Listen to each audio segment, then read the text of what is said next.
Señor dijo que sos útil en tus manos. El Señor dijo que sos bendito en el campo y en la ciudad. El Señor dijo que es bendita tu entrada y tu salida. El Señor dijo que son benditas tus manos y que todo lo que hagas te saldrá bien. El Señor dijo que es bendita tu casa. El Señor dijo que tú sos prosperado. El Señor dijo que tú sos sano. El Señor dijo que tú eres lleno del Espíritu Santo. El Señor dijo que te irá bien. El Señor dijo que te vas a expandir. El Señor dijo que seremos educadores de esta generación. El Señor dijo que muchos pastores se levantarán. El Señor dijo que 10 iglesias se van a abrir. El Señor dijo que casa de empresarios será llamada esta casa.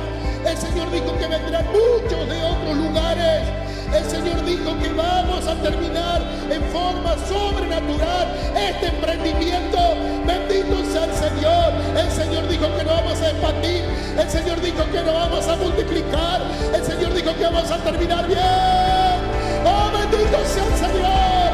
2021, año de cumplimiento, año de todo lo que tú dijiste, Señor, se va a cumplir en mi vida, se va a cumplir en la vida de cada uno, se va a cumplir en esta familia de la fe, Señor.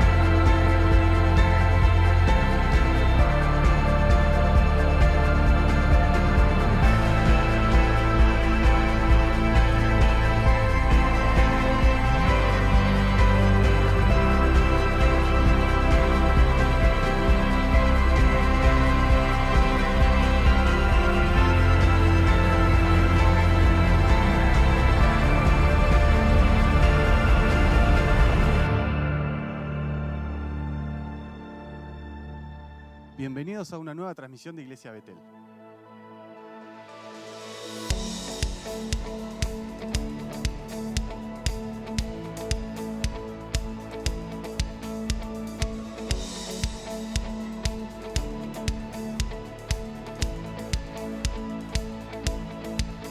Cuando estoy en la tormenta, mi corazón no temerá. Cuando estoy desesperado, tu mano no me soltará. Cuando me encuentro sin aliento, yo sé que todo siempre tú lo haces bien. Yo sé que todo siempre tú lo haces bien. El mar abrirás, tu mano lo hará, tu amor todo lo vencerá. Yo sé que todo siempre tú lo haces bien.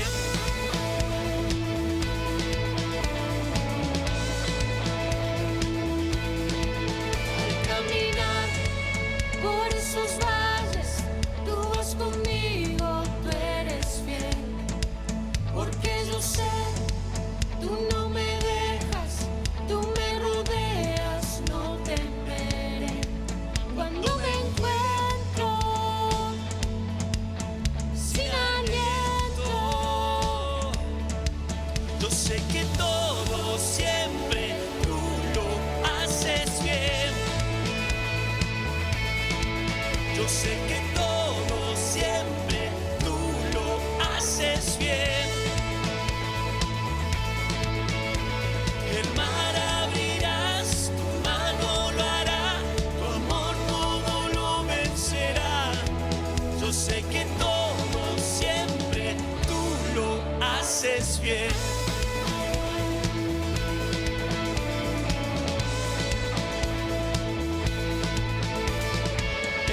Oscuridad a mi lado vas, siempre permaneces en cada temor, de tu mano voy, siempre me sostienes. En la oscuridad a mi lado vas, siempre permaneces en cada temor, de tu mano voy, siempre me sostienes.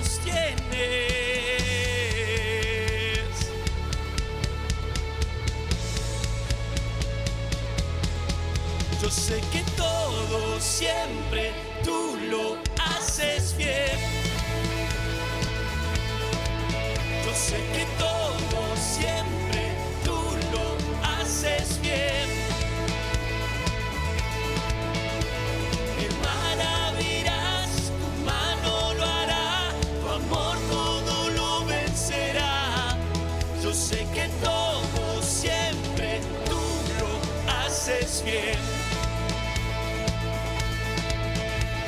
El mar abrirás, tu mano lo hará, tu amor todo lo vencerá. Yo sé que todo siempre tú lo haces bien.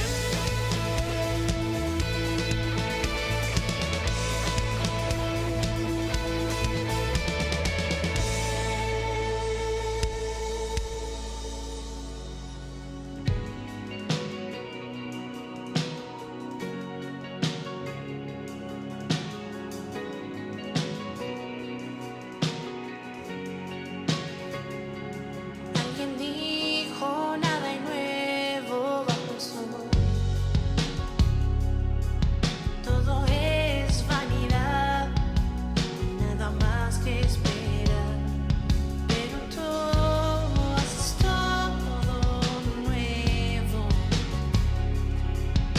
La línea crucé, ahora vivo por fin. 1.000.000 de veces cantaré, por 1.000.000 de días te veré.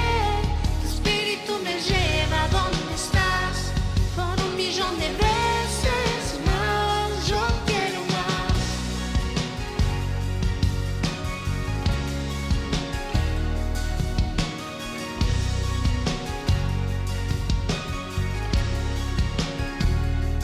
Nadie ha visto lo que tú vas a hacer. Nadie puede imaginar lo que está por llegar. Pero tú haces todo nuevo. La línea crucé, ahora vivo por fe. 1.000.000 de veces cantaré, por 1.000.000 de días te veré. Tu espíritu me lleva a donde estás, por 1.000.000 de veces más. 1.000.000 de veces cantaré, por 1.000.000 de días te veré. Tu espíritu me lleva a donde estás, por 1.000.000 de veces más. Yo quiero más.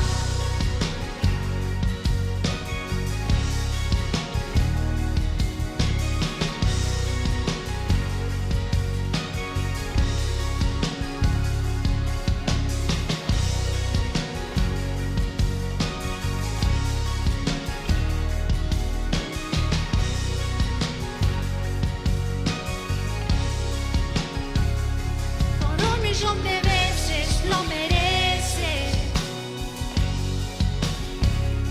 De 1.000.000 de himnos tú eres digna. De 1.000.000 de veces lo merece. De 1.000.000 de himnos tú eres digno. 1.000.000 de veces cantaré, por 1.000.000 de días te veré.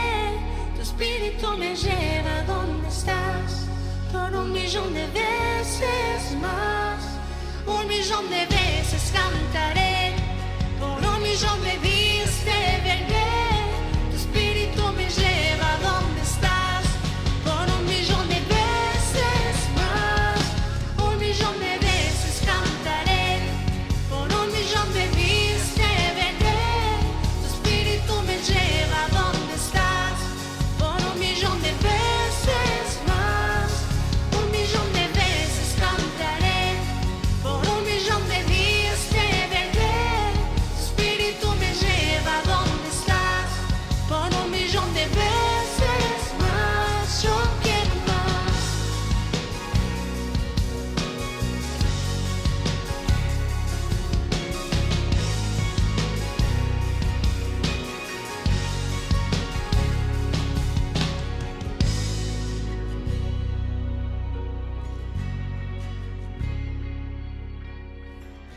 Paso a recordarte los horarios de nuestras reuniones. Los días jueves a las 21 horas, los días domingos a las 11 horas y retransmitimos los días lunes 21 horas. Ahora te invito a que escuchemos juntos la palabra de Dios. Amén. Tome su asiento. Las declaraciones son poderosas, ¿eh? Las palabras no son inocentes. Dios toma lo que decimos y por eso es tan importante declarar, confesar.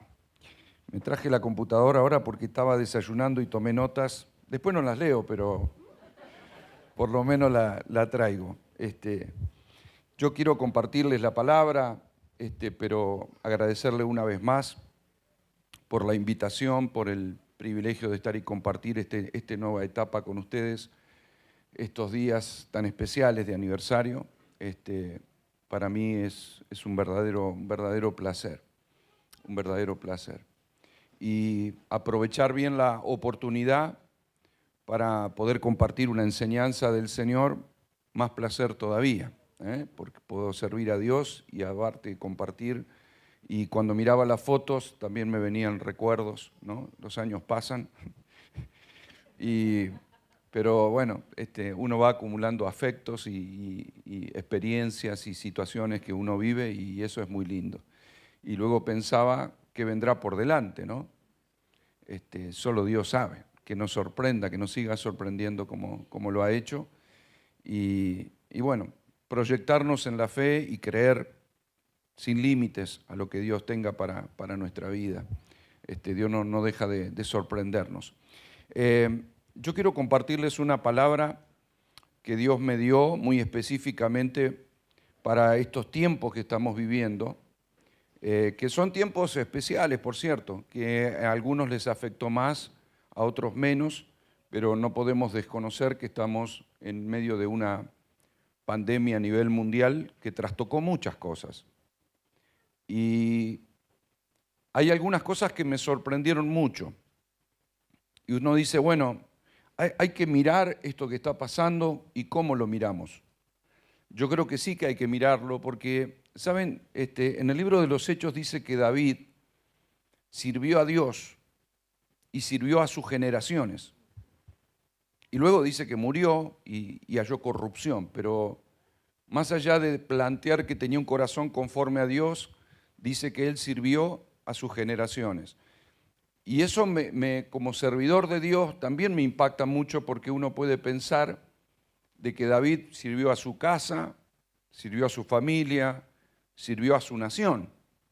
Pero servir a su generación implica mucho más que eso. De hecho, todavía seguimos recibiendo mucha luz y mucha bendición a través de algunas vivencias de David, ¿no?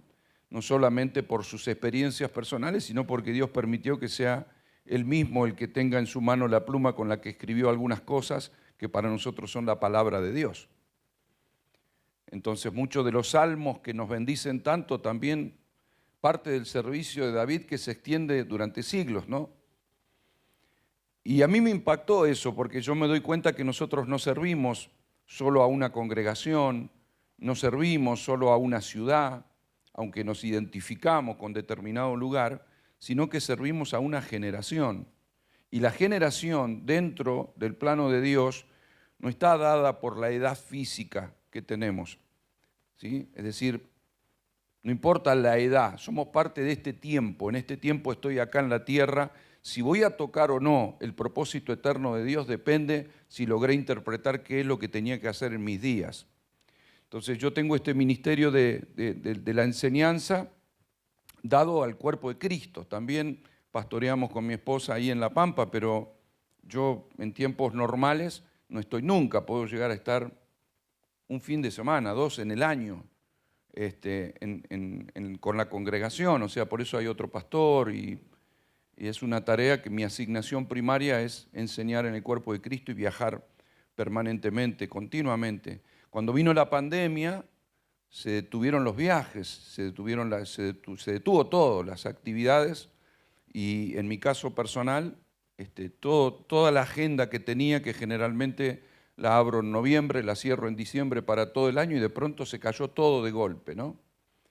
Esto fue tan impactante para toda la iglesia también y para todos los ministerios que empezaron a darle lectura. Si uno miraba en las redes sociales, los comentarios de ese momento, todo el que salía a poner algo respecto de darle una lectura a lo que estaba pasando, lo que más se detectaba es que había una gran confusión. Porque uno decía una cosa, otro decía otra cosa, algunos se lo atribuía al diablo, otro como algo pasajero, otro como un juicio de Dios, otro. Entonces cada uno le daba lectura a lo que estaba pasando evidenciando un desconcierto. Estoy hablando a nivel global, ¿no? En la iglesia yo tengo conexión y yo trabajo más con los pastores de muchos lugares, y entonces empezamos a intercambiar y hablaban y yo veía la confusión que había con todo eso, y además el hecho de tener que asumir que una iglesia profética como la de estos tiempos no estaba proféticamente prevenida de esto que ocurrió. Sí hubo anuncios, pero no en la dimensión que tendría que haber habido, porque esto fue un impacto mundial. Ahora, yo creo en lo profético, por supuesto que sí, y vivo lo profético. La pregunta es por qué la iglesia no estaba anticipada de un montón de cuestiones. Y la verdad es que yo lo venía diciendo los últimos años, los ministerios proféticos dados al cuerpo, que no es lo mismo con tener un don profético o ser un profeta de la congregación, sino el oficio de profeta dado al cuerpo, yo decía, tiene que retraerse a nivel gubernamental. Es decir, los profetas no andaban en la calle profetizando a la gente en el antiguo pacto, sino que estaban al lado del rey.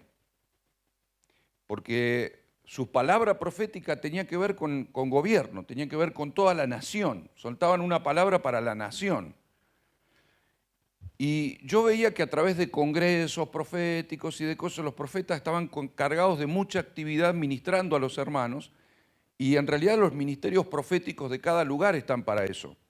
Pero no los profetas de oficio dando palabra a los hermanos, sino retrayéndose y dándole palabra solamente al liderazgo. Lo cual implicaría sacarlo de, no entretenerlos, sacarlos de esa actividad para que funcionen solamente en el ámbito gubernamental. Eso no se hizo. Entonces, cuando pasó lo que pasó, cada uno empezó a dar su propia interpretación. Y eso a mí como maestro me afligía, ¿no? Yo me agarraba la cabeza y decía, ahora no, para mí había una gran confusión, entonces quería hacer silencio y no poner nada, porque digo, va a ser solo una opinión más en medio de todo lo que está ocurriendo, ¿no? Y esto que estaba ocurriendo no solamente empezó a afectar al mundo, sino a afectar a la iglesia. Porque muchas iglesias que tienen pastores que no manejaban lo virtual, que no manejaban el internet, no pudieron seguir en conexión con su gente. Hay iglesias que perdieron, y esto se lo digo por causa de estar en contacto con muchos pastores, perdieron un gran porcentaje de su gente. Algunos que estaban edificando tuvieron que dejar de edificar, otros que tenían lugares grandes alquilados tuvieron que devolverlo, y algunos pastores incluso perdieron todo, porque, todavía no han arrancado porque no tienen gente. Iglesias de cientos de personas les quedaron decenas, y esto generó un gran conflicto en todos lados. Algunos lo sufrieron más, otros lo sufrieron menos porque pudieron manejar su gente, por medio de la enseñanza tenía de pronto cargada otra información, y cuando se pudo empezar a activar, se activaron rápidamente. Pero yo siempre miro de manera global, porque la iglesia, y sobre todo en el caso mío, el ministerio mío, implica estar mirando no solamente lo que pasa en el mundo, sino lo que pasa dentro de la iglesia. Si no logro ver un panorama, ¿cómo voy a interpretar correctamente la acción que debemos ejecutar? Entonces, uno puede estar bien ante una situación y decir, no, yo lo estoy pasando bien, pero tengo que ver el contexto, ¿no? Donde yo desarrollo mi servicio, que es en este caso el mundo, y dentro de la iglesia a nivel global, no como congregación, sino poner el termómetro espiritual dentro de la iglesia a nivel global, porque un lugar puede estar bárbaro y otro lugar no, ¿no? Entonces, en medio de todo eso, el Señor me da esta palabra que yo les voy a compartir a ustedes, que de hecho escribí un libro sobre esta palabra, que está en mi página. En mi página es www.osvaldorebolleda.com, y ahí hay audios. Ahí está la página, para los que le buscan. Hay audios, por supuesto, hay muchos videos de enseñanza, y hay este libro fue el número 89. Ahora terminé otro, o sea que va a haber 90, lo voy a subir esta semana. Son libros de enseñanza, no son libros de literatura, por eso escribí tantos, ¿no? Porque si uno escribiera otro tipo de libros, no puede escribir tanto. Para mí es una enseñanza y punto. Como enseño, escribo y lo subo porque a mucha gente le viene bien el poder leer, el poder instruirse a través de eso. Ernesto Sábato escribía libros, por cierto, de una gran calidad, pero le llamaban el incendiario, porque él todo, después que lo terminaba de escribir, lo prendía a fuego, ¿no? Y su libro El túnel, que fue premiado a nivel mundial, lo salvó su señora, porque él lo había tirado al fuego y se lo sacó al manuscrito, lo publicó y fue un libro premiado a nivel mundial. Porque él decía que había que escribir uno más, dos, pero más no te pueden salir buenos. Y la idea en este caso no son libros de literatura, son libros de enseñanza. Entonces algunos son resultados de escuelas y diversos temas. Y esto que yo le voy a compartir también lo escribí en un libro que se llama El poder del gozo espiritual, que es el anteúltimo que subí, el otro lo voy a subir ahora, que se llama La iglesia en el mercado.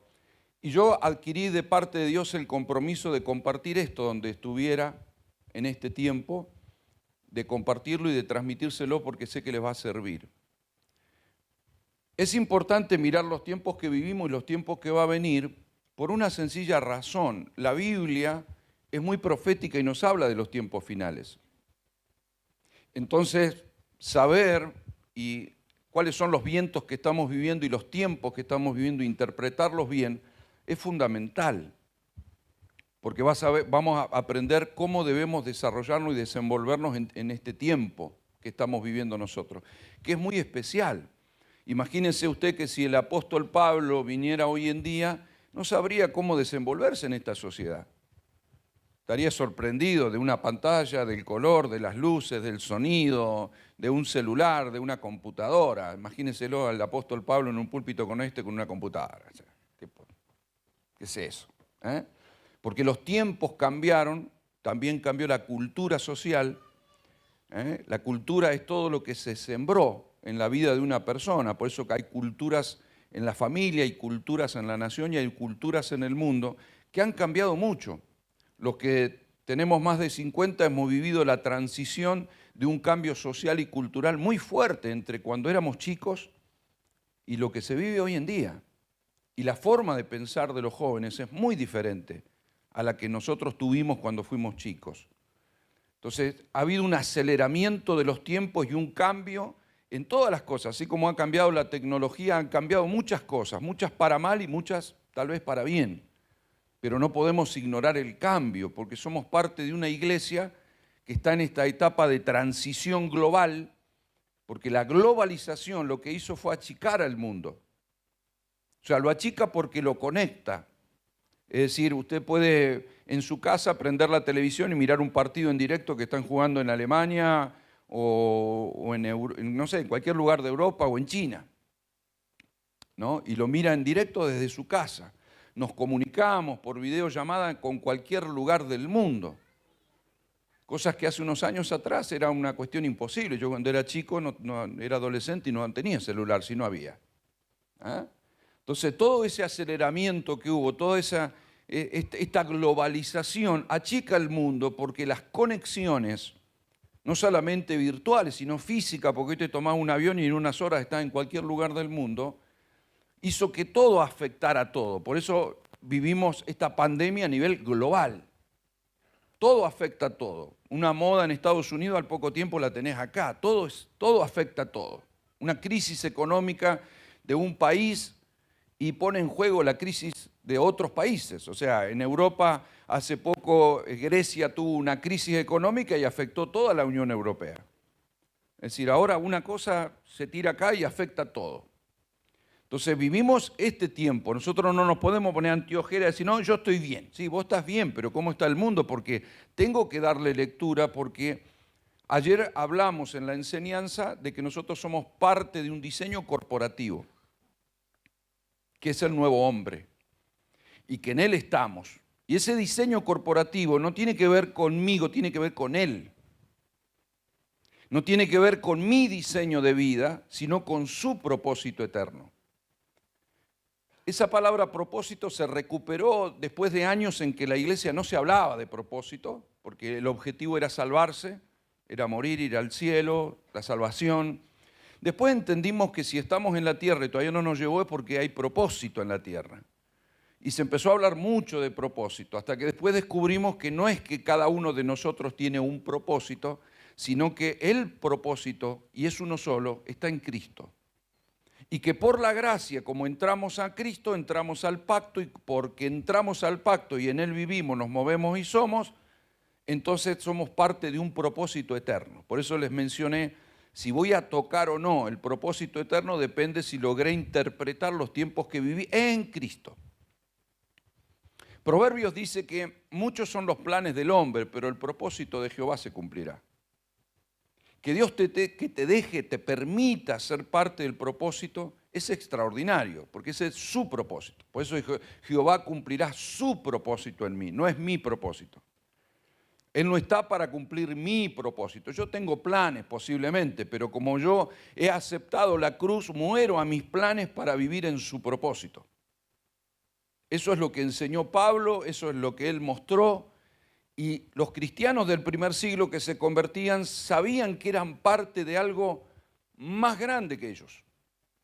Que su vida no importaba tanto, que lo que importaba era el propósito.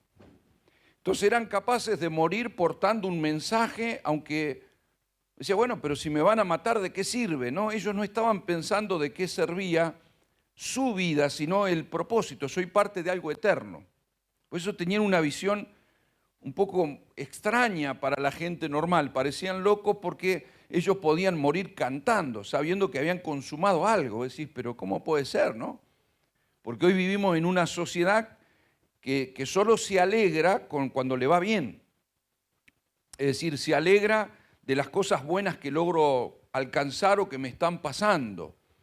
Y la iglesia del primer siglo entendió otra cosa, ¿no? Entendió que era parte de un propósito que los excedía a ellos, que ellos eran portadores de una vida y de un mensaje, y que eso era eterno y era más grande, o sea que no se terminaba con ellos.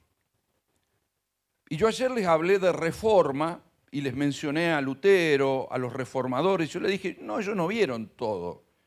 Y por eso la palabra diórsosis, que yo se la mencioné, que es la palabra reforma, no habla de un cambio, como cuando uno reforma una casa y le agrega un bañito,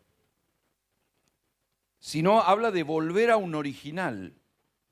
Es como tener los planos de una casa, haber edificado esa casa en algún momento, y el día que reviso los planos me doy cuenta que no se respetaron los planos, que hay cosas que no hicimos, entonces encontramos una pared donde no tendría que estar y un bañito donde no tendría que estar, y decimos, no, vamos a construir conforme a los planos originales. Entonces derribamos esas paredes y levantamos las paredes donde estaba en el plano original. Esa reforma es permanente. Vivimos un tiempo de reforma, no la gran reforma del 1517, sino una reforma de pensamiento que Dios constantemente nos está llevando a derribar cosas que se levantaron, que Dios no levantó, que alguien la puso ahí y que alguien se tiene que animar a tirarla para fundamentar en donde tendría que estar esa pared. Cuando una casa se va haciendo, no sé, por ejemplo, en La Pampa hay mucha gente que ha ido edificando su casa a medida que ha tenido recursos, ¿no? Pero la hizo sin ningún plano, entonces fue agregando un bañito, una cocina, el garage, el quincho, ¿no? Pero una de las características de esas casas es que generalmente tienen algunos lugares o partes de la casa que no son muy funcionales, porque por ahí les queda un pasillo que no va a ningún lado, ¿no? Les queda un baño mal ubicado al lado de la cocina que está, o sea, está mal eso acá, ¿no? Pero eso fue porque se fue poniendo y después se agregó y cuando quería acordarte quedó, ¿no? Una habitación sin ninguna ventana, pero bueno, quedó ahí, ¿qué va a hacer? Después pusimos, agregamos y quedó, porque no es funcional, porque se va haciendo sobre la marcha, sin un plano. No es que alguien hizo un plano y se edificó, no, se fue haciendo, había plata y metimos una habitación más. Entonces cuando quería acordar, ¿no es cierto? El garage terminó siendo un quincho, la cocina del nene terminó siendo, bueno, todo va siendo cambiado. Porque hay una improvisación.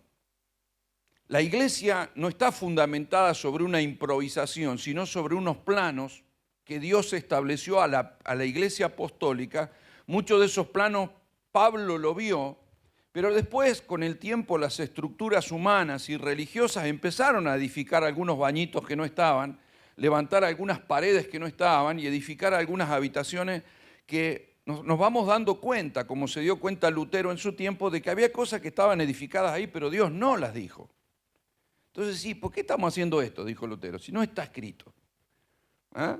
Ahora dice, si no hay que derribarlo, enséñenme dónde está, porque lo dejamos. Yo no quiero tirar nada que Dios puso. Yo quiero tirar lo que Dios no puso. Entonces, tanto en nuestra vida personal como en la iglesia, vamos derribando las cosas y vamos en un tiempo de reforma. Por eso la iglesia ha cambiado en los últimos tiempos y no cambió la Biblia. Pero ha cambiado la forma de hacer iglesia, ha cambiado la visión. Y no es que la hemos cambiado para mal, ni que si vos decís Dios es el mismo ayer, hoy, por los siglos, y la palabra no pasará, y ahí está la estructura del que quiere conservar algo, y hay cosas que no cambian, pero la forma de ver, ¿ve? Se me abren ventanas donde puedo ver con más claridad algunas cosas y logro entender algunos diseños de otra manera, se me va ampliando el horizonte, digo, bueno, tal vez yo lo había visto así porque me lo habían enseñado, ahora lo veo con más amplitud y me doy cuenta que hay que provocar ciertos cambios. Entonces, todo cambio produce problemas y la iglesia, en medio de un cambio global, de un cambio de hacer iglesia donde no dejaban congregar a nadie, claro, uno salió, esto es el diablo, hermano, el diablo que está atacando. El otro dice, esto es un juicio de Dios por la maldad del mundo. Entonces, ¿es el diablo o es Dios? Ya son polos muy opuestos, ¿no? Entonces, y Dios no lo permitirá, hermano. El Salmo 91, ni plaga tocará tu morada. Y se murió. Y vos empezás a pensar, ¿y cómo puede ser? No puede ser. Entonces el diablo, porque en Argentina murieron más de 600 pastores por la pandemia. Ahora, nosotros sabemos que nada puede acontecer sin que Dios lo permita. Y la muerte no puede ser vista como un castigo, se lo llevó para castigarlo porque no entendió, entonces no funciona así. Pero sí tenemos que saber que detrás de todo lo que pasa hay una lección de Dios para aprender, aún en la muerte que es una recompensa. ¿Sí? Dios puede llevarse a alguien porque era su tiempo cumplido, porque lo hizo con todo. Usted puede entender por qué Dios puede usar a Juan el Bautista como un hombre extraordinario. Jesús dijo, no hubo profeta como él. ¿Por qué Dios permitió que una bailarina pidiera su cabeza y lo degollaran? O sea, vos te pones a decir, ¿por qué? Porque Juan podría haber sido uno de los 12, ¿o no? Elegí a Juan y no a Judas, hermano. No, a Juan le corta la cabeza por el pedido de una bailarina. O sea, el profeta, o sea, tendría que haber sido algo más noble, dejarlo que muera de viejo, dejarlo que ponga un kiosco, algo, qué sé yo. No, le cortaron la cabeza. Jesús, por lógica, tenía que ir a la cruz y los apóstoles, los discípulos, todos también en algún momento. Uno puede entender Pablo, con lo que vivió y con lo que fue, le terminen cortando la cabeza. Es decir, imagínense que Pablo fue preso y también fue liberado sobrenaturalmente. ¿Se acuerda cuando estaba cantando alabanza y cayeron las cadenas? Pedro mismo estaba preso y se le aparecieron los ángeles en la celda. Le abrieron la celda y le dijo, vestite y vamos, vestite. Y no reaccionaba, ¿cómo que me...? Y se vistió y lo siguió a los ángeles y lo sacaron de la cárcel así como así. Eso es como para que cualquiera, ante la misma situación, el día que te vuelven a meter preso, dicen, tranquilo, yo ya lo viví esto, hermano, me saca. Y él te dice, no, parece que te van a matar. Ahora va a mandar ángeles y yo ya lo viví esto, hermano, ya lo viví. Me manda un ángel y me saca, vas a ver, me saca, me va a sacar. Y no me sacó.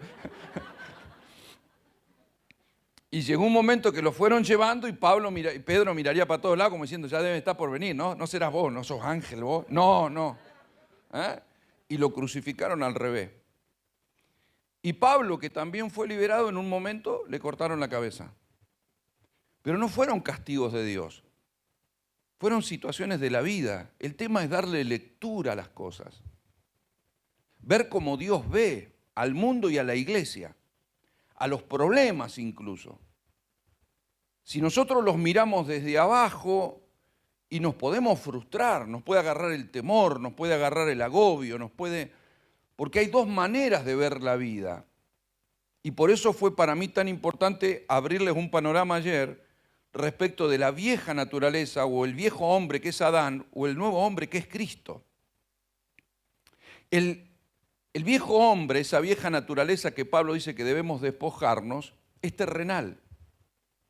Pero el nuevo hombre es espiritual, es celestial. Eso es lo que dice Pablo en Corintios 15. Entonces, ver en el celestial te cambia toda la dinámica. Nosotros somos hijos de nuestros padres terrenalmente, pero somos hijos de Dios de manera celestial. Tenemos ciudadanía en la tierra y tenemos ciudadanía en los cielos, doble ciudadanía. Entonces yo puedo mirar de abajo y mirar de arriba. De hecho, la iglesia se puede mirar de abajo o de arriba. Si vos la mirás de abajo y ves el salón, las sillas, el hermanito, el que vino, el que no vino, las cosas que tenemos, vemos otra congregación, pero si la miramos de arriba, la vemos a través de Cristo. Por eso la iglesia es perfecta. Si la miro de abajo, lo miro a Pedro de abajo, veo un pescador. Si lo miro de arriba, es apóstol. Si miro de abajo, veo el conflicto, veo lo que falta, veo lo que no está, o veo lo bueno.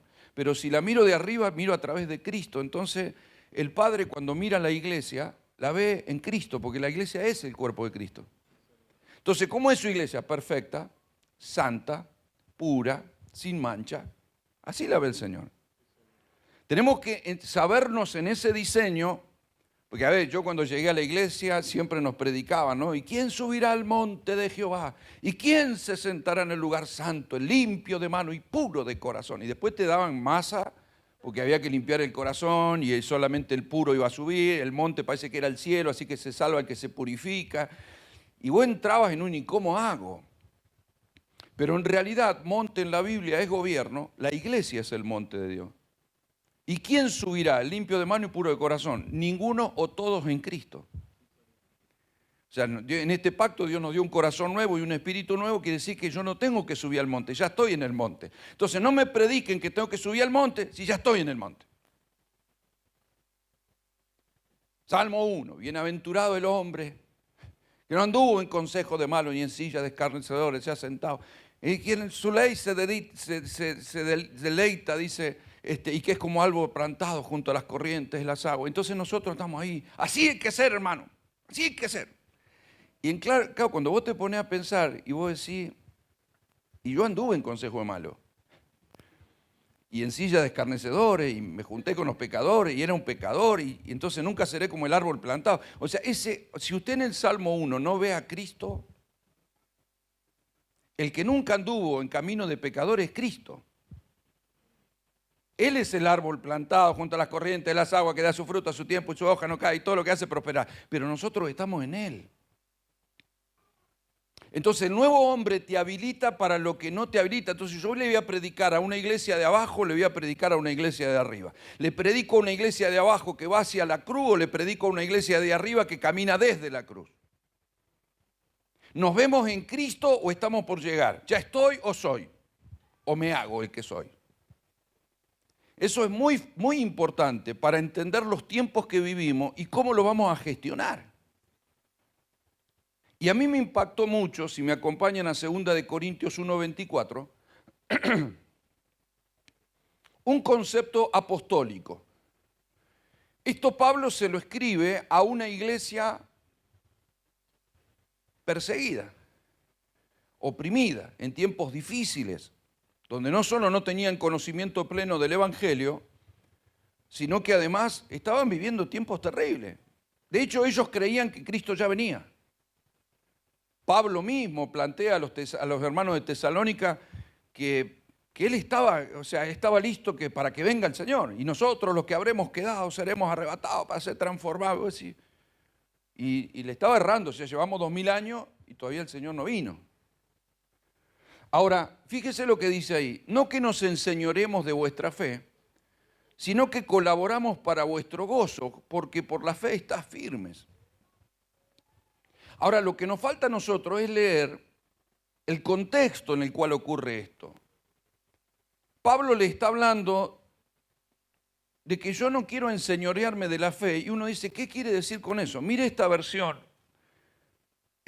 Dice, nosotros no queremos decirle qué es lo que deben creer, porque ustedes ya están bien seguros de eso. Lo que sí queremos es colaborar con ustedes para que sean más felices. Y uno diría, pero Pablo está ocupado en una iglesia perseguida, los vienen matando como mosca, y el tipo dice, yo como apóstol vengo a contribuir con la alegría de ustedes. Y vos decís, pero si los están matando. Vivía un tiempo de crisis. Ahora, a mí esta palabra me impactó mucho y Dios ministra mi corazón con esto, porque cuando yo veía las redes sociales en medio de la pandemia, muchos infundían miedo, inseguridad, interpretaciones erróneas. Y yo digo, y en momento de crisis, Pablo dice que está tratando de llevar gozo a la iglesia. ¿Por qué? ¿En qué momento y cómo? Porque uno dice, bueno, que Pablo lo juntaba y dice, hermano, les voy a hacer un stand-up, vamos a contar unos chistes, vamos a... No. ¿De qué manera los hacía felices?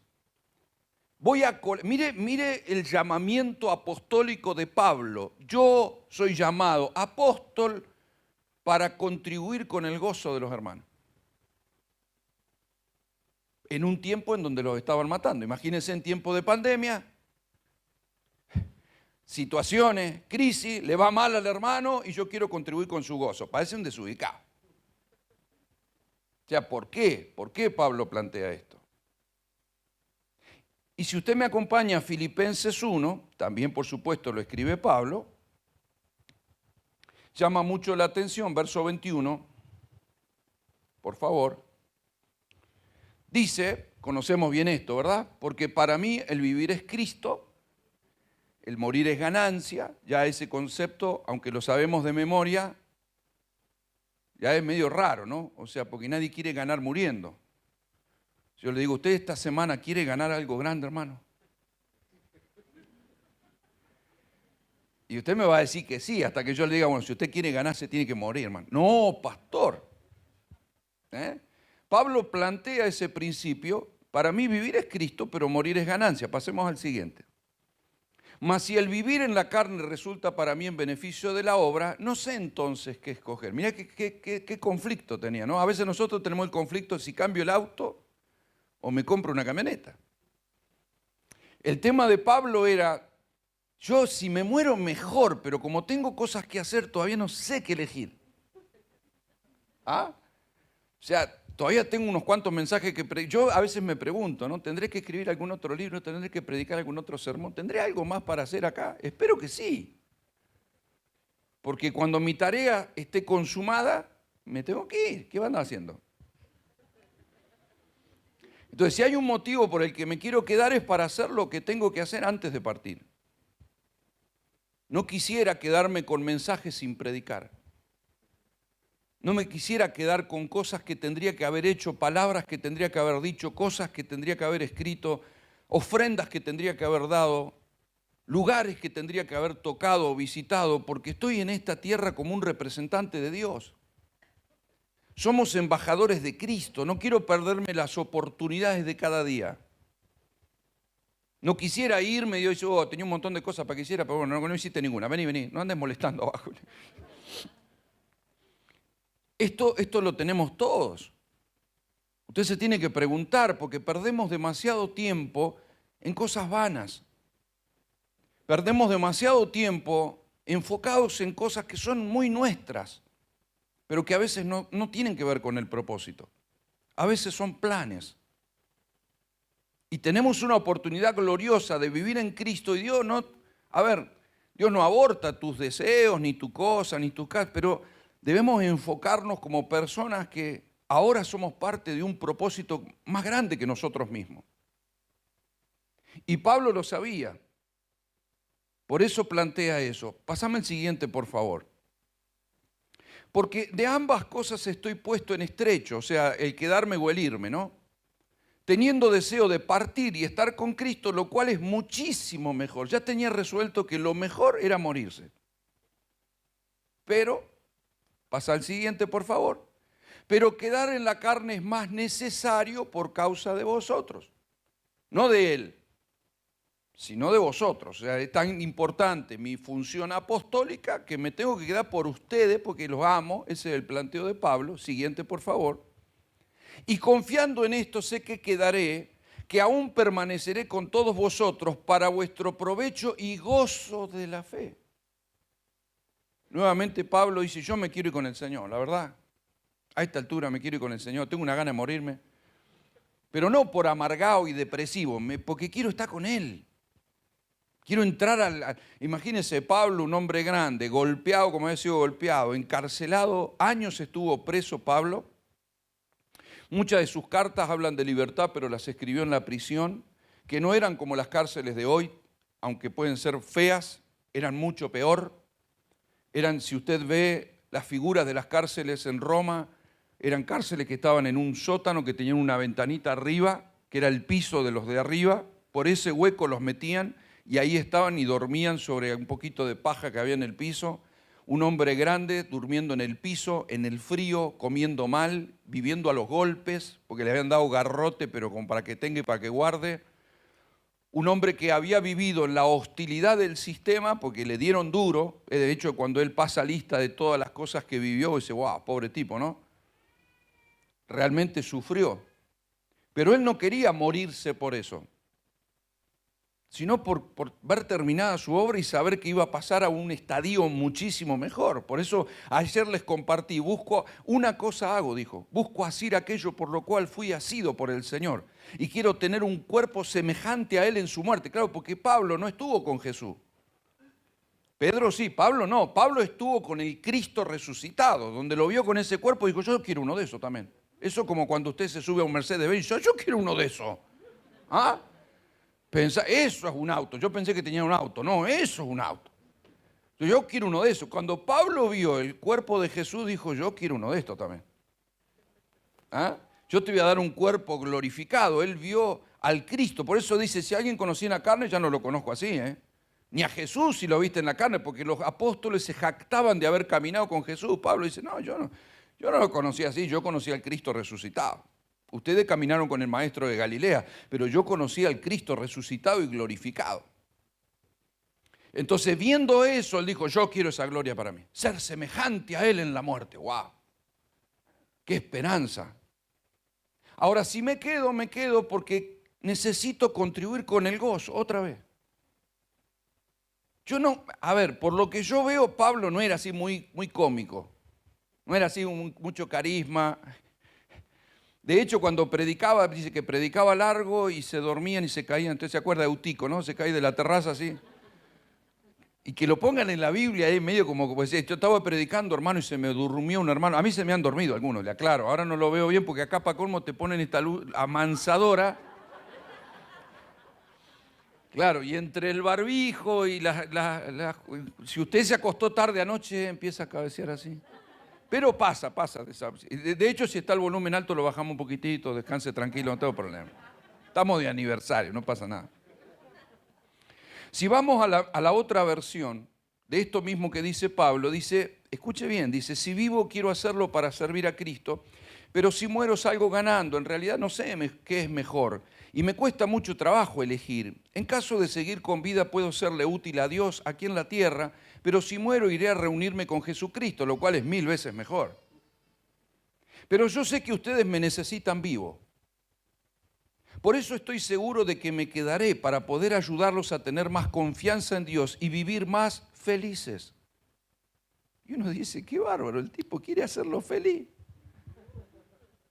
Usted lee la carta a los filipenses y se la toma como la carta de la felicidad, porque él les dice una y otra vez, regocijaos, otra vez les digo, regocijaos. Y era una iglesia perseguida. Es más, él escribe estando preso.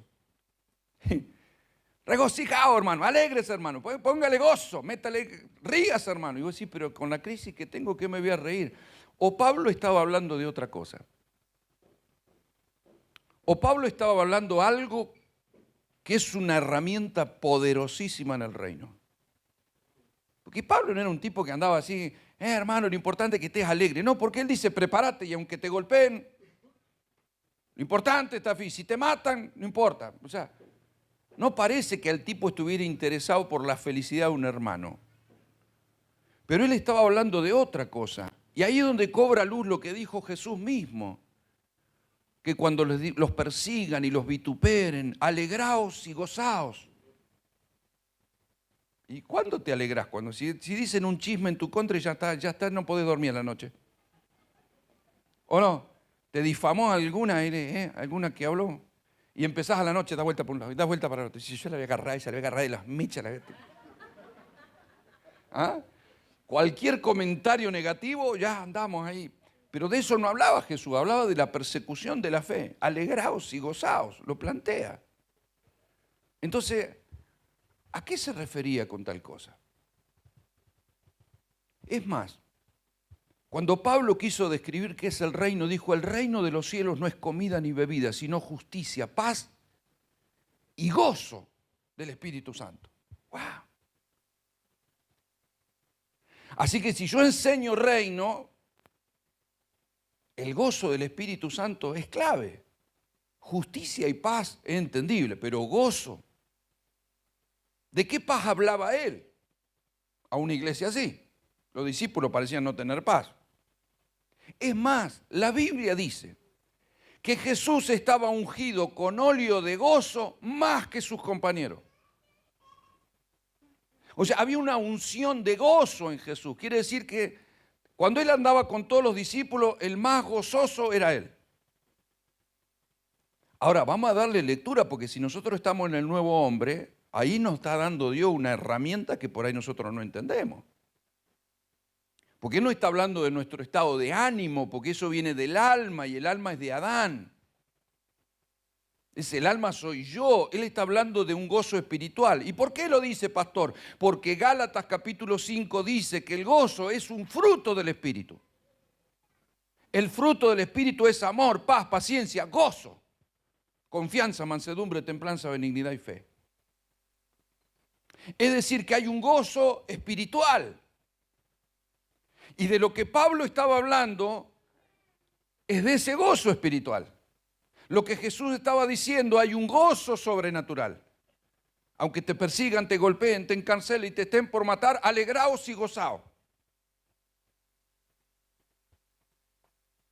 O sea, vivimos en una sociedad que lo que no tiene es eso, lo que no va a entender. O sea, si actuamos como cualquiera y somos parte, porque ahora si vos actúas raro, es lo que les impacta, porque cuando todos tienen miedo, vos no tenés miedo. O sea, los discípulos, que en su gran mayoría eran pescadores, eran expertos en el mar y en las tormentas, pero cuando se les levanta una tormenta, lo miran a Jesús y el tipo iba durmiendo. Y es medio exasperante que vos estés asustado, agarrándote de los palos, y nos vamos a morir, ¿no? Pescadores, los tipos expertos en las tormentas, y lo miraban a Jesús durmiendo y medio como que, despertate, ¿no ves que no tenés cuidado, que perecemos? O sea, te da bronca, como decir, ¿cómo te vas a hacer tan pancho, hermano? Se está cayendo el avión. Y Jesús le dice que eran hombres de poca fe, ¿no? Se levanta, reprende la tormenta y vos decís, bueno, claro, él porque la reprende. Claro, pero nosotros vivimos en el nuevo hombre. Nosotros vivimos en Cristo, en Él. Ahora, cuando él sabía que el Padre lo mandó para morir en una cruz, no podía morir ahogado. Simple. O sea, el Padre dijo, voy a morir en una cruz, no me voy a morir ahogado. O sea, uy, se me murió, ya tengo que mandar otro. No. Entonces va tranquilo, dice, acá no termina, pues yo tengo que continuar, o sea, tranquilo, es tormenta, pero es como que vos sepas, porque Dios te dijo, cuidado, dice que el avión no se va a caer. O sea, bueno, entonces nos pasamos tan tontos agarrados de la butaca adelante cuando empieza a temblar así. A cualquiera le ha pasado, ¿no? Sí, hermano, me vienen a agarrar unas tormentas que no sabes dónde manotearte, entonces te agarrás de Dios, ¿viste? ¿O no? Te pones el documento acá por las dudas. Si queda algo del cadáver que interpreten que soy yo, ¿viste? Y a orar, ¿qué va a hacer? ¿O no? Decir, porque esto lo arregla Dios. ¿No? Y después de todo ese susto, decís, vos pensás que Dios sabía que el avión iba a llegar bien, ¿no? Qué pavo, ¿no? Delante de Dios. Y Dios te mira y dice, no, estás usando, sí, todavía no. Pero es el gozo lo que plantea. ¿Por qué? ¿Por qué el gozo espiritual es tan trascendente? Porque eso no lo tiene el mundo. El mundo tiene alegrías que busca a través de cosas. La gente es alegre cuando va a una fiesta, se terminó la fiesta, se terminó la alegría. Es más, durante todo el día se prepara para la fiesta, va a la peluquería, se compra una ropa, va a estrenar un par de zapatos nuevos. Hay todo como un entusiasmo para, ¿no? Y llega la fiesta y todo, qué lindo el salón, la fiesta, todo. Se goza, alegría, un poco de pachanga y después cuando se vuelve a la casa tiene la guirnalda marcada en el vestido nuevo que se compró, ¿no es cierto? Viene con los zapatos en la mano y es insoportable, los zapatos me duele todo, me salió un callo, se me rompió, acá me agarró una... Bueno, vuelve todo destrozado y la resaca a la mañana de la fiesta de la noche y te queda una foto de recuerdo, pero nada más.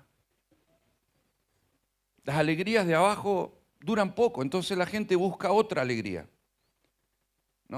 No tenés un auto, querés un auto. Te compraste un auto, qué alegría. El otro día, oh, mira qué lindo el que salió nuevo ahora. ¿O no? No tenés casa, querés una casa. Cuando tenés la casa, decís, nos haría falta un lavadero. Por hacer lavadero, dice, una habitación más. Tener una habitación, qué lindo, poner otro baño. Nosotros le erramos, nos quedó chico, vamos a agrandarlo. O sea, siempre, ¿no es cierto? Vas por 78 habitaciones y se haría falta una más, no sé. Pero porque somos así, porque el hombre no se sacia, entonces va por más a ver qué saldrá de nuevo, ¿no es cierto? Para que nos sentamos mejor y nada lo termina siendo plenamente feliz, porque no es una felicidad perpetua, es solamente temporal. Solamente cuando estás en el eterno, las cosas que vienen a tu vida son eternas y permanecen. Entonces, para no andar en el alma que va y viene, necesito andar en el espíritu, sin ser un místico ni raro, una persona normal, pero que tiene sus emociones bajo el control del espíritu. Entonces, de esa manera me encuentro con cosas que van más allá de mi momento circunstancial de hoy.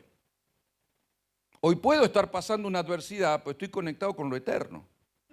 Entonces lo veo en el Señor y sé que esta tormenta va a pasar. Aunque ande un valle de sombra y de muerte, no temerá mi corazón, porque su vara y su callado me infunden aliento. Y sé que saldré y que Él está preparando y aderezando mesa delante de los que me escarnecen, porque Dios me dará victoria. Es decir, estoy pensando como Dios piensa.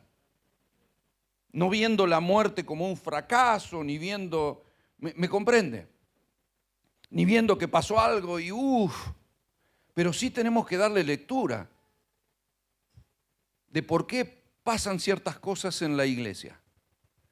Hay que darle lectura. Me llama un pastor de una ciudad y de una denominación, y en su denominación habían fallecido varios pastores. Entonces me manda una carta del presidente de la institución y me dice, mira esta carta, ¿qué opinás? En la carta contaban las situaciones de los que habían fallecido y el presidente de la institución le pedía a todos los pastores diciendo, oremos y clamemos para que Dios detenga la mortandad. Por mucha gente cristiana que había muerto y por pastores que habían muerto. Entonces cuando me pongo a leer eso, el Señor ministra mi corazón y yo entendí que estaban yendo a pedirle a Dios por la ventanilla equivocada. Y le voy a explicar por qué. Cuando en el libro de los jueces, por ejemplo, hay muchas historias que podría compartir, pero en el libro de los jueces, nosotros encontramos que el pueblo, cuando entran a poseer la tierra, entran con la bendición de Dios. Dios le da victoria sobre los pueblos paganos, van conquistando la tierra, los van expulsando. Pero ellos empezaron a pecar y levantaban altares a los dioses falsos, adoraban a los dioses de las demás naciones. Entonces Dios retraía su mano y lo atacaban los filisteos o los madianitas o los amalecitas y los atacaban, le robaban las cosechas, le violaban las mujeres, le quitaban los hijos para la esclavitud. Entonces el pueblo empezaba a pedirle ayuda a Dios, empezaba, Señor, detén esto, Señor, te pedimos justicia. Y Dios no los escuchaba, les mandaba profetas. Y ellos, la cosa seguía, entonces ellos en un momento, Señor, se arrepentían y empezaban a pedir perdón. Empezaban a derribar los altares, empezaban a volverse a Dios, se vestían de cilicio, tiraban ceniza sobre su cabeza y empezaban a pedirle perdón a Dios. Entonces Dios les levantaba un juez, un Otoniel, un Gedeón, un Sansón, un Jerreo, gente que iba a llevar justicia. Entonces lo que pasaba era el resultado de algo que hicieron mal. Y ellos iban, Señor, como diciendo, echándole la culpa al diablo. No, mira al diablo lo que me estoy diciendo. Amado, hay cosas que pasan y que Dios nos permite ver para que nosotros podamos corregir el rumbo, porque todo es aleccionador con nosotros. Y entonces vos te das cuenta que aún dentro de la iglesia a veces se levantaron bañitos que no tenían que levantarse, se abrieron puertas que no tenían que abrirse, se levantaron ministerios que no tenían que levantarse, se dijeron que era lo que no tenía que decirse, se conservaron estructuras que no son de Dios. La iglesia es de Dios. Él es el único dueño. Él es el Señor. Y Él te lleva y no hay algo que se pueda detener si Él te lleva y va siendo obediente a su diseño. Y cuando se te frena es porque Él te está diciendo, yo no te dije que era por ahí. Es su iglesia. Entonces, una pandemia nos tiene que hacer entender a nosotros que si nosotros entendemos los diseños de Dios en este tiempo, amado, cuando nadie avanza, nosotros vamos a avanzar. Cuando nadie puede, nosotros vamos a poder. Cuando todo se detenga, lo nuestro va a marchar. Cuando otros no puedan prosperar, nosotros en tiempo de pandemia vamos a estar más bendecidos, más prosperados, más victoriosos, porque caminamos con el Señor.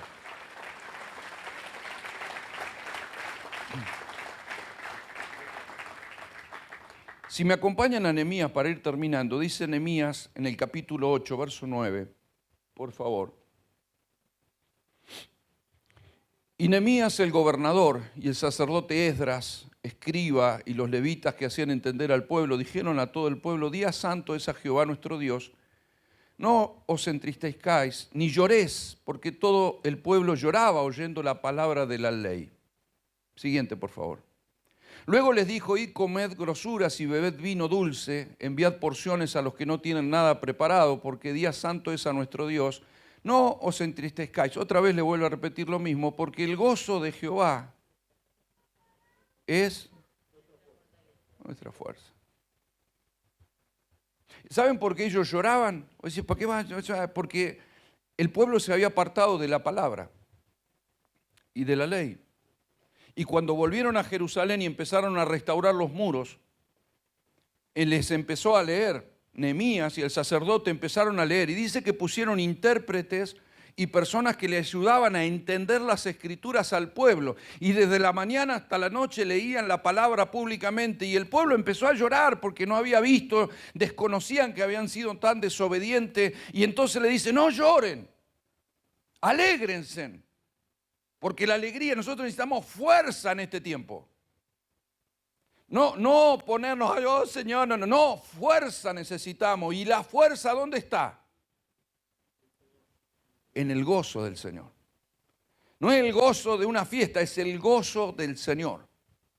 Una iglesia con gozo es una iglesia fuerte. La Biblia dice que la fe sin obras es muerta, pero le voy a decir que toda obra que no tiene gozo es muerta en unción.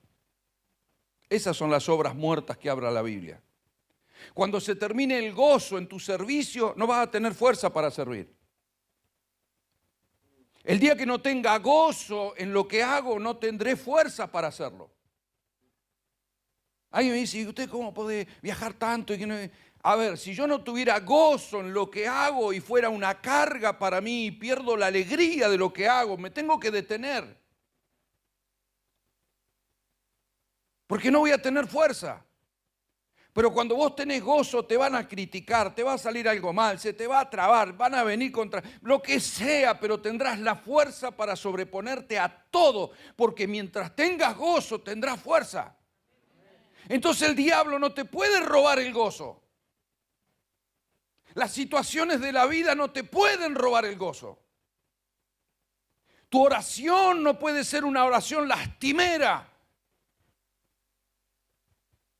como víctima del sistema. Jesús nunca se sintió víctima. Cuando Él nació mandaron a matar a todos los bebés.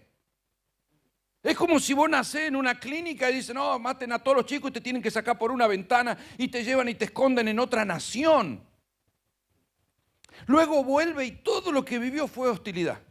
Lo criticaban, lo injuriaban, lo perseguían. Lo decían, ¿pero qué hizo mal? Nada. Sanó gente, restauró gente, les dio enseñanza, les dio de comer, resucitó muertos. Todo lo que hizo fue fenomenal. Mire cómo terminó.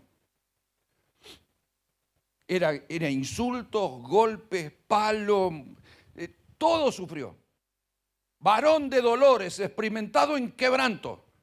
pero ungido con óleo de gozo, porque el día que él perdía el gozo de servir al Padre, no hubiese tenido la fuerza para ir a una cruz. El gozo es lo que te sostiene fortalecido.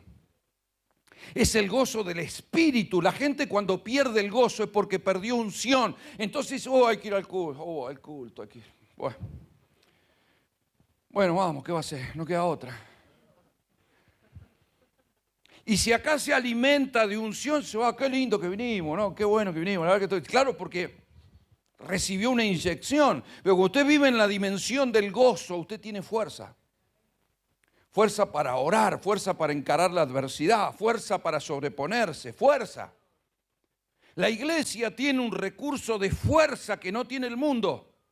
El mundo parecía fuerte, hermano.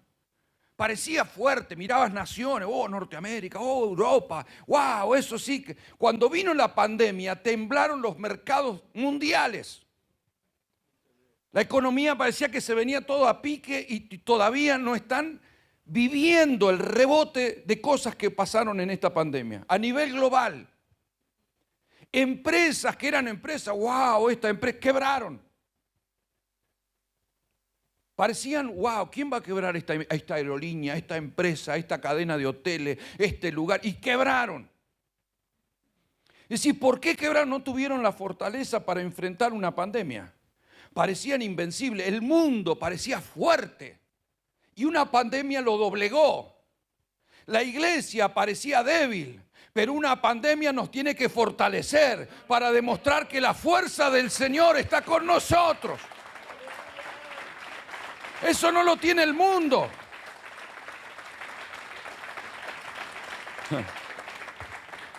Las naciones tiemblan ante las adversidades, la iglesia no. Porque el reino es justicia, paz y gozo del Espíritu Santo. Ahí entendí, se me corrió el velo. Digo, hay poder en el gozo. Es el gozarnos en el Señor y en el poder de su fuerza. Y empecé a mirar las Escrituras y están llenas del gozo y del gozo y del gozo. Y empiezo a encontrar la palabra gozo por todos lados. Y los salmos te hablan de que la palabra produce gozo. Y empecé a buscar en la concordancia y digo, no puede hablar tanto del gozo. Alegraos y gozaos porque vuestro galardón es grande. Y gozaos y alegraos y que te alegre. Y el gozo, y voy a decir, tanto. Jesús dijo estas cosas, yo les he hablado para que mi gozo esté en vosotros y vuestro gozo sea completo. ¡Guau! Parece que estaba llamando discípulos y sabían que los iban a matar, porque le dijo a Pedro, hay otro que te va a llevar donde vos no querés. Los mando como oveja en medio de lobos. Pues sí, parece que la misión no era la más entretenida, ¿no? Pero yo les hablo todo esto para que mi gozo esté en ustedes, porque yo estoy gozoso de servir al Padre. Para que ese gozo lo tengan ustedes y vuestro gozo sea completo. Hay una plenitud en gozarme en el Señor. ¿Y de qué te ríes? No sé, estoy gozoso, pero ¿cómo vas a estar gozoso en esto que te está pasando? No te entiende el mundo. No te entiende. La gente veía a los cristianos encarar su destino con tanta fortaleza que no los entendía. Y dice, tiene que ser cierto esto de Dios, porque no puede este tipo... O sea, lo agarramos, lo tenemos preso y el tipo canta dentro de una cárcel y hace percusiones con las cadenas. Dice, es raro, esto me parece que son todos loquitos. Parece que los domingos se levantan temprano y se van a un campo, allá se reúnen arriba, un segundo piso. ¿A dónde? Sí, allá, había un galpón, ahí han cambiado todo. Y tienen unas pantallas y pasan las letras y cantan y saltan y se ven, mueve el galpón.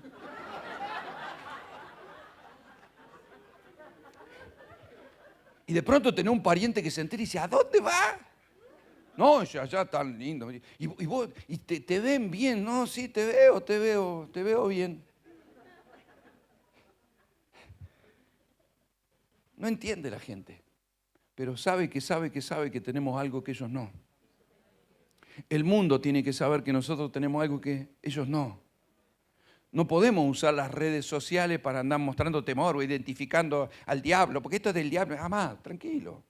Ya está escrito las cosas, hay cosas que van a pasar, hay cosas que se van a poner peor en el mundo. No en la iglesia, en el mundo. Va a haber mayor hostilidad en el mundo. en todos los aspectos. Porque hay cada vez más pecado. Tinieblas cubrirán la tierra y oscuridad las naciones, mas sobre nosotros amanecerá el Señor y sobre nosotros será vista su gloria. Porque mientras que afuera haya más tiniebla, a nosotros va a haber más luz. Y mientras que otros no puedan, nosotros vamos a poder. Y te van a empezar a mirar y decir, ¿por qué vos podés y yo no puedo? Pues tengo al Señor. Porque vivo en Cristo, en Él me muevo y soy. Entonces el gozo del Señor es nuestra chapa de presentación. El día que pierdas el gozo, no hables de Cristo. Porque la gente triste no puede decir que eso que está presentando es bueno. Si yo estoy comiendo una torta y usted que me ve que está con cara de... Y te digo, ¿querés? No, gracias. Ahora, cuando usted se goza, es qué rico. Y el otro lo mira como diciendo, ¿me da un pedacito? O sea, pero probá que está re buena. Claro, sí, quiero eso claro, ¿cómo no voy a querer? Claro que quiero. Entonces, en un cristiano ahí, no, tiene una cara de limón, cara de culto. Que pone cara de alegría, amado. El gozo del Espíritu brota, es un gozo interno, ¿eh? Esto no es un gozo del Espíritu. La gente vive en una gran depresión. Se ponen la pachanga y cada vez música más de pachanga, pero porque tratan de ser felices. No lo hace felices las cosas, no lo hace felices la fama, no lo hace feliz. Entonces tratan de poner música alegre a ver si salen de su depresión. Los psicólogos no tienen turno. Porque han aparecido cosas que ni la gente ni sabía. Antes, cuando yo era chico, no se hablaba del psicólogo. Ahora sí, mandan a los chicos al psicólogo, al matrimonio al psicólogo, a la señora al psicólogo. Y no, qué bien me está haciendo bien. Religiones, cosas que han salido, místicas que han salido, encuentros. Y usted tiene que decir, claro, están buscando pobre, están buscando a ver si encuentran felicidad, conexión con algo sobrenatural, alguien que me ayude, es un grito en medio del desierto. Nosotros tenemos al Señor y estamos metidos en Él. Nosotros nos sentamos a comer y el Señor está en nuestra mesa. Nosotros nos levantamos por la mañana y el Señor está con nosotros. ¿Cómo no gozarnos en el Rey de Gloria? Vamos, póngase de pie, apláudale fuerte al Rey de Gloria. Gócese en el Señor en esta mañana que estamos de fiesta. Han sido 10 años de presencia divina. ¡Aleluya!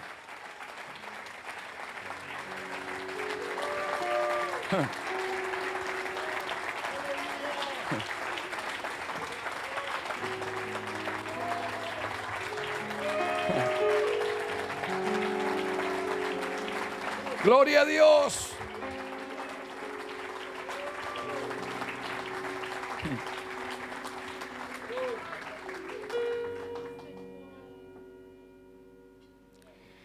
Jesús sabía lo que vendría sobre sus discípulos. Y Él les dice en Juan 16, 20, de cierto os digo que vosotros lloraréis y lamentaréis y el mundo se alegrará. Claro, ellos van a ser perseguidos y el mundo, mirá cómo los tenemos. Y Jesús le dijo, vuestra tristeza se convertirá en gozo. La mujer cuando da a luz tiene dolor porque ha llegado su hora, pero después que ha dado a luz un niño ya no se acuerda de la angustia por el gozo de que haya nacido un hombre en el mundo. También vosotros ahora tenéis tristeza por algunas cosas, pero los volveré a ver y se gozará vuestro corazón y nadie les quitará vuestro gozo. Hay una manera diferente de ver la vida, amado, que es en Cristo. Una iglesia con gozo tiene fuerza, que va a encarar cualquier cosa, porque a las adversidades se la contrarresta con gozo. Gozo del Espíritu. Cuando usted ore, dígale, Señor, llena de gozo mi espíritu. Usted le va a estar pidiendo fuerza a Dios. Lléname de gozo, de gozo. Porque basta prender la televisión para encontrar algunas cosas que te entristecen. Porque injusticia va a encontrar en todas las esquinas. Pero a mí me desafía un Jesús que en medio de tanta hostilidad estaba ungido con óleo de gozo más que el resto.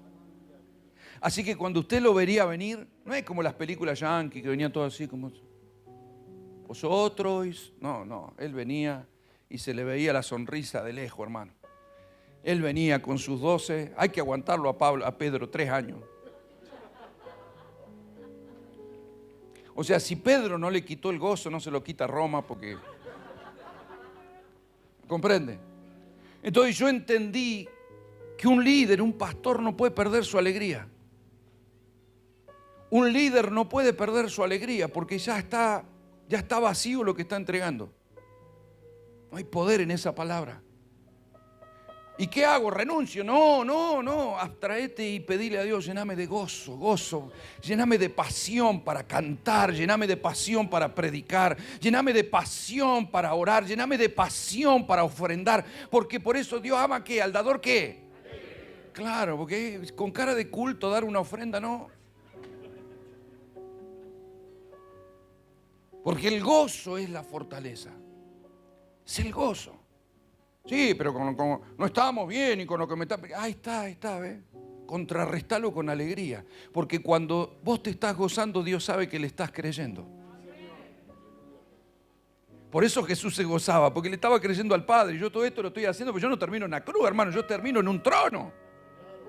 Yo tengo un nombre sobre todo nombre. Él no iba por la cruz y en la cruz se terminó todo. No se terminó nada. Yo avanzo.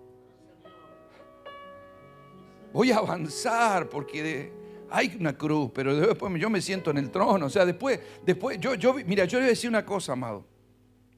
A mí el mundo, el sistema, la vida, Satanás, me tuvo contra las cuerdas. Pero si no me mató cuando me pudo matar y que me puse un revólver en la cabeza y gracias a Dios no salió la bala. Si no me pudo matar y se le hizo tarde al desgraciado ese. Se le hizo tarde, ya está. Si no te mató con la depresión, si no te mató cuando estuviste en la droga, si no te mató cuando perdiste a un ser querido, si no te mató cuando te fundiste, si no te mató cuando te divorciaste, si no te mató cuando te salió mal la vida, mucho menos ahora tocará un pelo de tu cabeza, porque ahora la gloria del Señor está sobre tu vida. Se le hizo tarde. Aleluya, se le hizo tarde. Alegrate y gozate en el Señor. Alégrese porque las adversidades del mundo, el mundo le pasa, pero usted tiene doble ciudadanía. Acá sube el dólar, arriba no hay devaluación, arriba no hay quiebra, arriba no hay muerte, arriba no hay fracaso. Somos más que vencedores porque somos de arriba. Aleluya. Apláudale al Rey de Gloria. Gócese en el Todopoderoso. Celébrele a Él. Aleluya.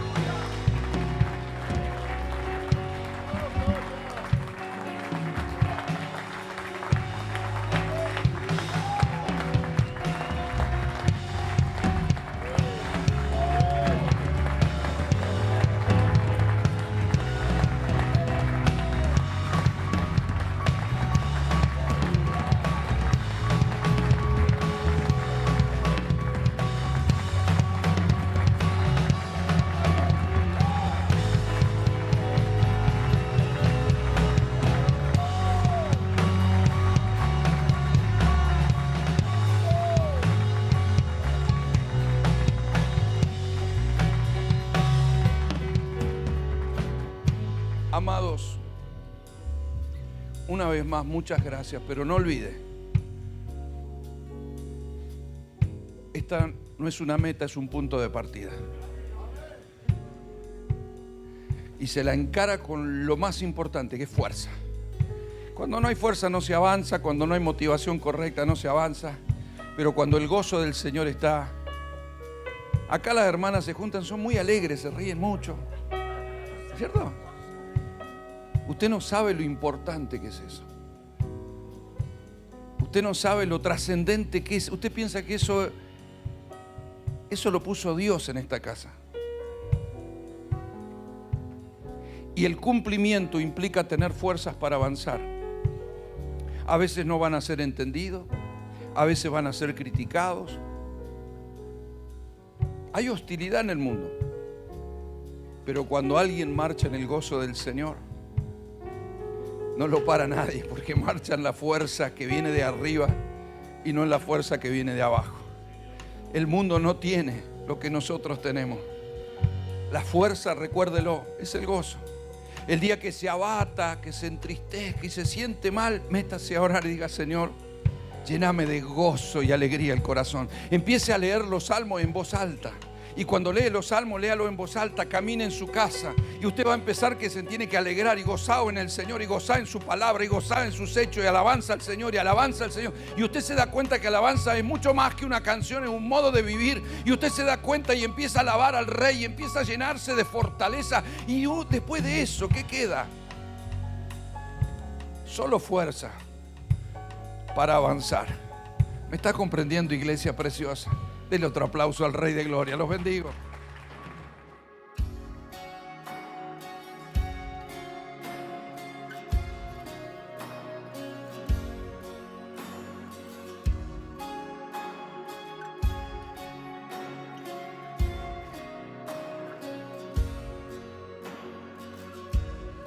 Antes de hablar, tu voz podía oír. Has sido tan bueno para mí. Antes de respirar, soplaste tu aliento en mí. Has sido tan bueno para mí. Tu amor me envuelve, me sostiene, amor sin condición. Me persigue y deja las 99 y va por mí. No puedo ganarlo ni merecerlo. Tu amor se entregó por mí.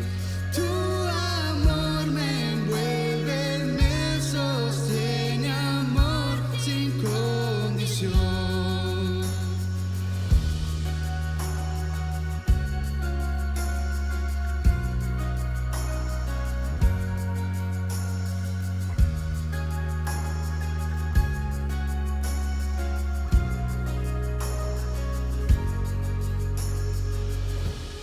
Cuando enemigo fui, tu amor luchó por mí. Has sido tan bueno para mí. Cuando indigno fui, pagaste el precio por mí. Has sido tan bueno para mí. Tu amor me envuelve, me sostiene, amor sin condición. Me persigue y deja las 99 y va por mí. No puedo ganarlo ni merecerlo. Tu amor se entregó por mí. Tu amor me envuelve, me sostiene, amor sin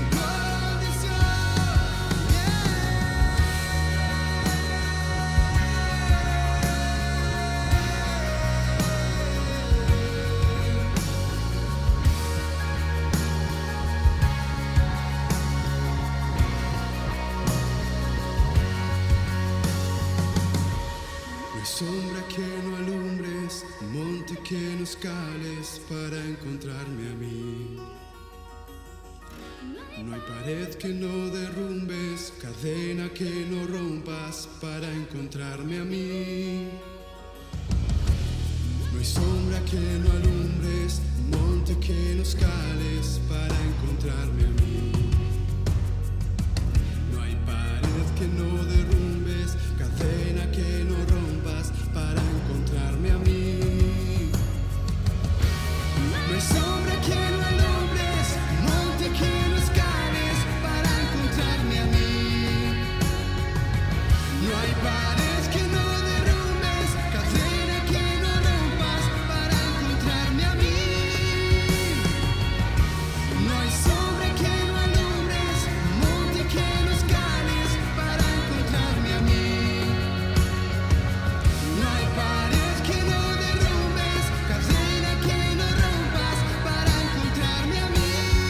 Tu amor me envuelve, me sostiene, amor sin